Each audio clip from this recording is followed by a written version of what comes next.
Good morning, family. Welcome back to Karating. It's another beautiful, beautiful morning that we are starting our video shoot right in the middle of the foyer, and I'm just walking upstairs. And my plan for the next 10 minutes is to just get outside the balcony behind the house. I'm just getting up the stairs to go soak in all that the morning in Karating offers in terms of the sounds of the wild birds, chicken, the cows, the dogs, squirrels, and everything else that is noisy in the morning in the village.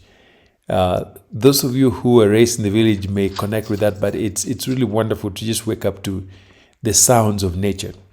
So typically, it's one of those things that I do for fun. Just wake up, get to the balcony, and simply watch, listen, and spend some time out here with nature. So as I do that, today I'm going to focus my discussion on interracial relations and the experience of coming back to Africa. Well, many Kenyans meet and fall in love with non-Kenyans. This is nothing new. It's happened for years and years.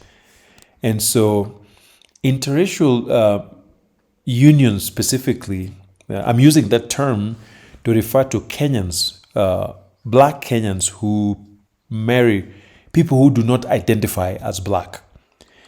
And keeping in mind that in Kenya, the race spectrum is much smaller than you will find in other countries. For example, people can either be classified black, Indian, Arab, Chinese, and white. And I'm talking about the classifications we use out in the street. I don't know what the government uses, but in Kenya, people almost fall in the categories that I've described. What that means is that there are many race categories that don't exist, quote unquote, in Kenya. Like it's very rare to hear a Kenyan born and raised in Kenya talking about Latino, Native Americans, Australian Aboriginals. Those folks often don't exist. So the race spectrum is very small. And in fact, anybody who is of mixed race would be classified as white, at least on the streets. So the first statement I want to make before I get deep into the conversation is that a large segment of Kenyans have a very soft spot for everything foreign. So this really is one of those cultural norms that is so much a part of our identity as Kenyans that we just absolutely love foreign stuff, good or bad. We just enjoy foreign stuff, whether it's foreign spouses, foreign cars, foreign clothes, foreign countries, TV shows. It's a big part of the Kenyan culture, but I'm not saying this is unique to Kenya. It's possible it also happens in other African countries, but yes, in Kenya we love foreign stuff. And so that said, I think this in part explains why Kenya is really friendly to foreigners. In fact, I've traveled all over the world, and I know Kenya is one of the most friendly countries for foreigners, where you walk in and people just absolutely love you, regardless of where you come from. Whether you're from different parts of Africa, Europe, and anywhere else, we just love foreign stuff. And of course, there are exceptions, especially in areas that have really hosted foreigners with disastrous results. In those places, you might find something else. But, excuse me, but just within Kenya, in general, we absolutely just love foreigners. And so that said, sometimes even for folks who come from economically comparable countries, these people still experience similar love. I've seen folks who come from, say, South Sudan. When they come to Kenya, people just welcome them. I've not seen any hostility to people from such kind of countries. So here are some of the reasons that I think explains our attraction to things foreign. The first is the impact of colonialism. A lot of us were taught through colonialism that foreign folks are superior in culture, sophistication, lifestyle, language, and so often we are told to emulate foreign stuff simply because foreign means good. And this also means that black is often treated as something undesirable as a direct result of colonialism. And then not to forget neo-colonialism that is really embedded in the Kenyan culture and the Kenyan curriculum.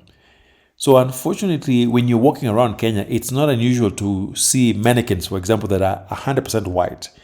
TV shows showing things other than Kenyan, images of foreign stuff, Nollywood. The Kenyan culture is really dominated by foreign stuff. And then stories from returnees. A lot of us travel to diaspora. When we come back, we tell a lot of true things, but we also tell a lot of tales about how wonderful foreign lands are. And these stories can be really powerful for folks who've never traveled outside Kenya. And in fact, many folks who live for diaspora tend to be quite successful. And so when they come back, their stories are used as examples of why foreign stuff occurred. And some of these returnees actually marry foreign folks, and when they bring in their foreign wives, they're welcomed. And so the returnee stories can be a powerful driving factor to the Kenyan attitude.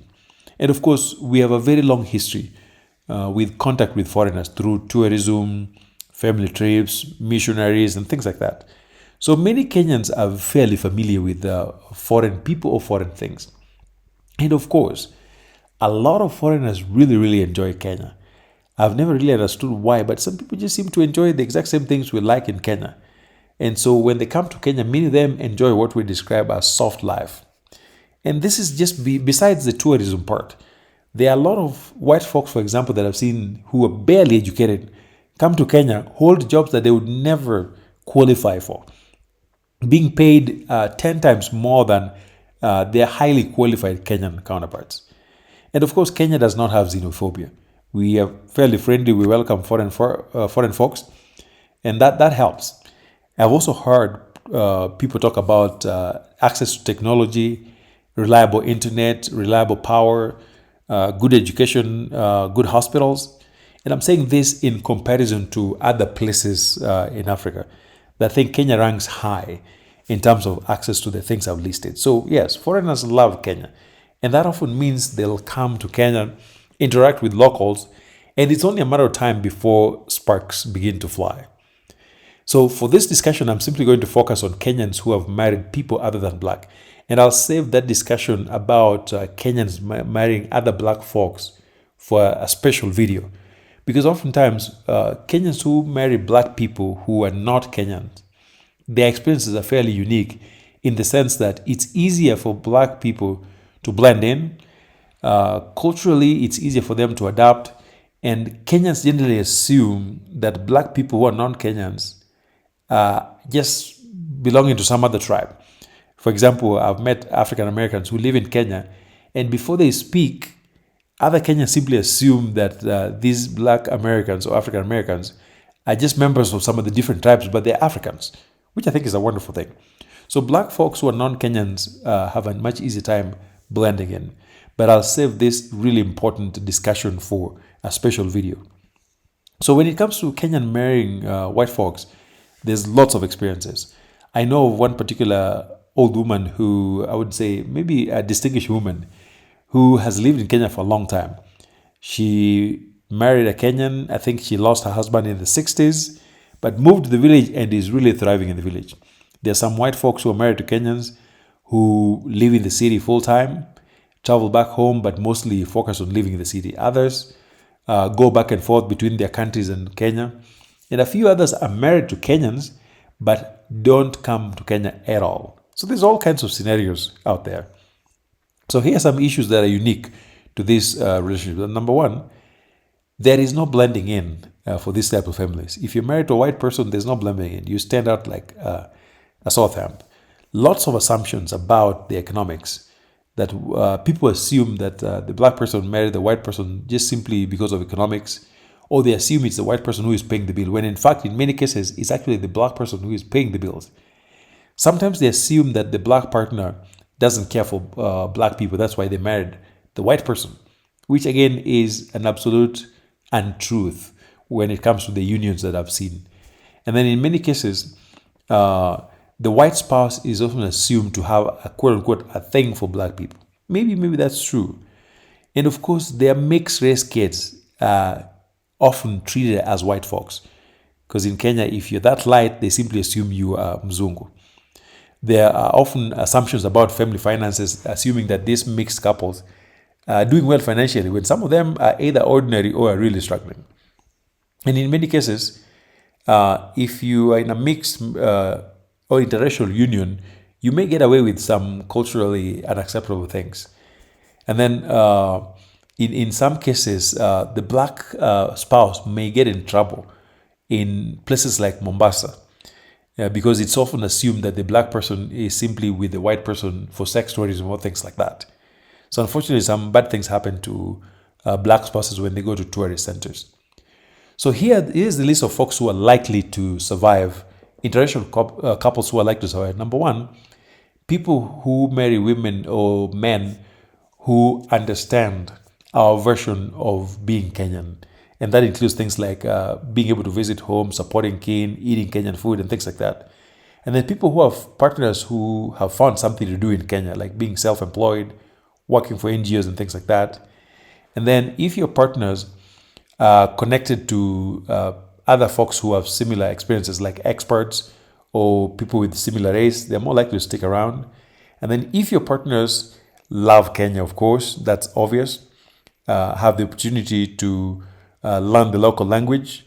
And then if your partner is willing to live with you in Kenya, that goes a long way. Well, I hope this was informative enough. If it was, please subscribe, and I will see you in the next. Thank you.